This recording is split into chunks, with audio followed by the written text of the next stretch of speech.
Di bawah kepemimpinannya, BPRI atau Barisan Pemberontak Republik Indonesia berhasil merampas senjata Jepang hingga menyerang tentara sekutu.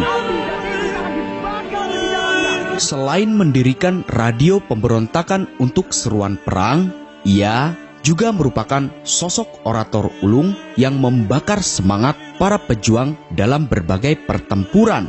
Itulah sosok Sutomo atau yang dikenal dengan Bung Tomo, sang orator ulung yang berperan penting dalam membangkitkan semangat para pejuang Indonesia melawan tentara sekutu, termasuk dalam pertempuran 10 November 1945 di Surabaya. Banyak berbagai kisah heroik hingga kisah pilu yang menimpa dirinya, termasuk pada masa pemerintahan Orde Baru yang dipimpin oleh Soeharto. Inilah salah satu kisah pilu Bung Tomo ketika mengkritik pemerintahan Soeharto. Kritikan pedas Bung Tomo inilah yang mengakibatkan dia harus merasakan pahitnya jeruji besi dengan berbagai ancaman tanpa proses peradilan.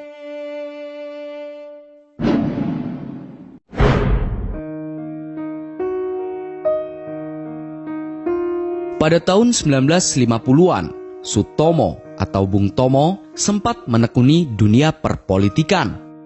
Sejumlah posisi menteri dan pejabat negara pernah ia jalani.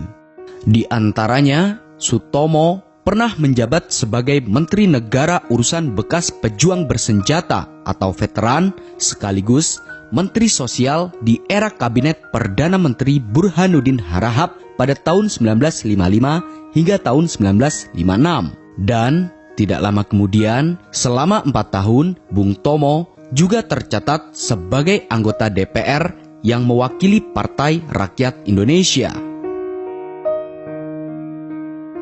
Namun, karena kala itu Bung Tomo tidak merasa nyaman, ia memutuskan untuk meninggalkan perannya dalam panggung politik. Menghilangnya Bung Tomo dalam panggung politik hanya sementara saja. Di akhir pemerintahan Soekarno dan di awal pemerintahan Soeharto, misalnya, Bung Tomo kembali muncul di tengah publik sebagai seorang tokoh nasional. Hingga pada tahun 1970-an, Bung Tomo mulai vokal terhadap program-program pemerintahan Orde Baru yang dipimpin oleh Soeharto. Kevokalan Bung Tomo kala itu membuat pemerintahan Orde Baru khawatir akan berbagai kritikan pedasnya. Salah satu kekhawatiran Orde Baru muncul saat Bung Tomo mengkritik keras pembangunan TMII atau Taman Mini Indonesia Indah, dan hal inilah yang membuat Bung Tomo harus mendekam di balik jeruji besi tanpa proses peradilan.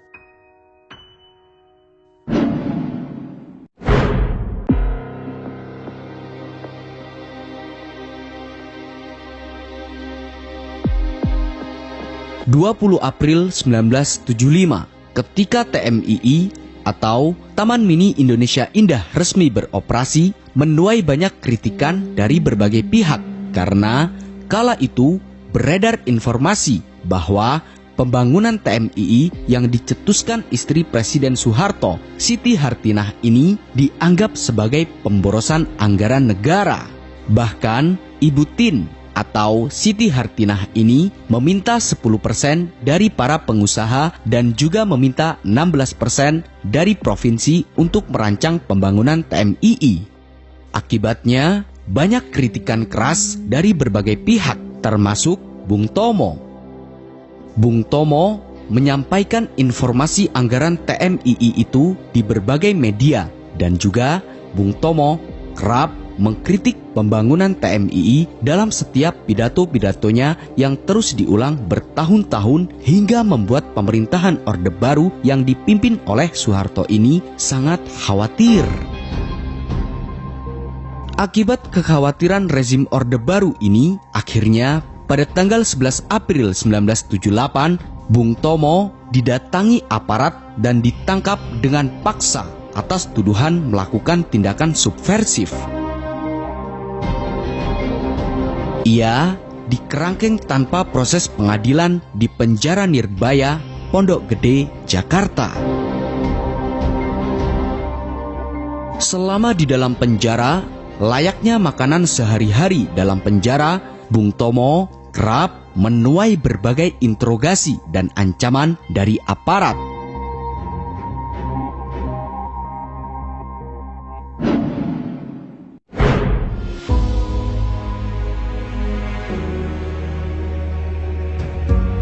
Kritikan Bung Tomo terhadap pemerintahan Orde Baru yang dipimpin oleh Soeharto ini sejatinya bukan hanya terhadap program Taman Mini Indonesia Indah atau TMII saja. Sebelumnya, ia juga mengkritik keras peran asisten pribadi Soeharto, Ali Murtopo, dan keluarga Presiden Soeharto yang penuh dengan kontroversi. Selain itu, Sutomo atau yang akrab dipanggil Bung Tomo ini juga mengkritik praktek cukongisme dan nepotisme dalam pemerintahan Orde Baru. Dan pada tahun 1972, menjelang Hari Pahlawan, Bung Tomo menulis artikel dalam sebuah majalah Panji Masyarakat yang berisi kritikan Bung Tomo kepada Presiden Soeharto, Gubernur Ali Sadikin, dan Bulog yang seolah-olah menganak-emaskan etnis Tionghoa. Majalah ini memuat wawancara dengan Bung Tomo dengan judul Bung Tomo Menggugat Pengorbanan Pahlawan Kemerdekaan dan Semangat 10 November 1945 Telah Dihianati.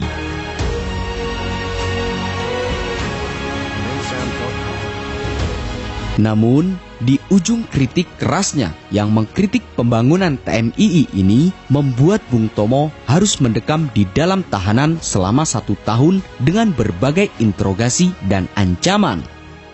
Di sisi lain, istri Bung Tomo, Sulistina, tidak terima suaminya diperlakukan secara tidak adil oleh rezim Soeharto.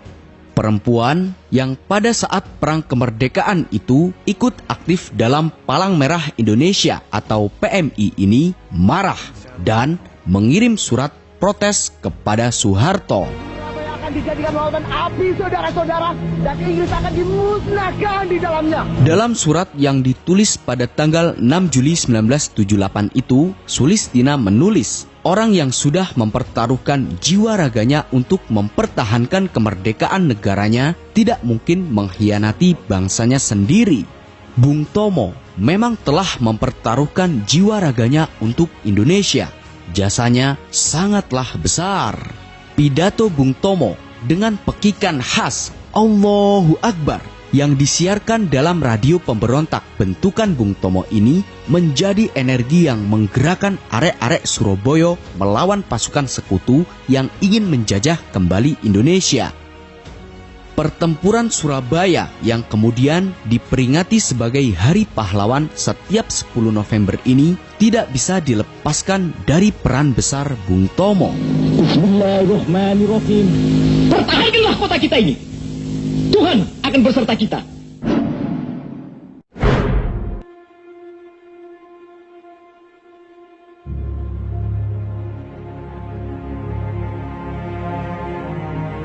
Karena berbagai protes dari istrinya, akhirnya Bung Tomo dibebaskan dari penjara dan tuduhan yang ditujukan kepada Bung Tomo dengan memenjarakannya selama setahun dengan berbagai ancaman ini ternyata tidak terbukti.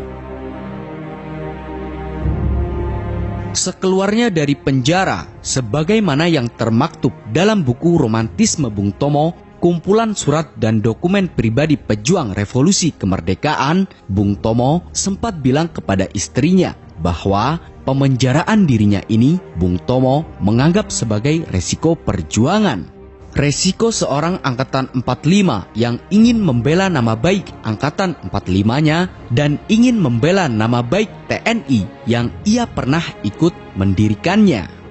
Bung Tomo pun tidak mendendam. Untuk semua itu, untuk tanah air tiada pengorbanan yang terlalu besar. Itulah pendirian saya.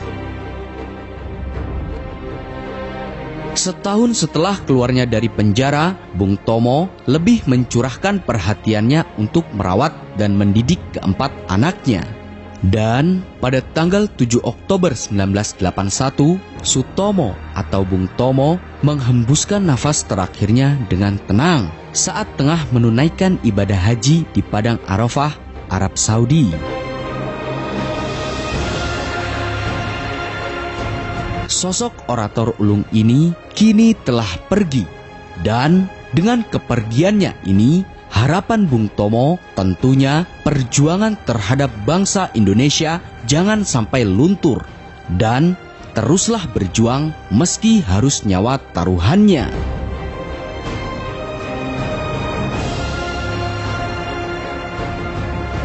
Catatan hitam dan berbagai tindakan represif yang dilakukan oleh suatu kelompok terhadap kelompok maupun individu adalah sejarah kelam yang tidak boleh terulang dalam negara kita. Karena bangsa yang bermartabat tidak seharusnya menyiksa, memenjarakan, hingga membunuh nyawa warganya sendiri tanpa proses peradilan. Salam Mata Hati Pemuda, salam Jas Merah.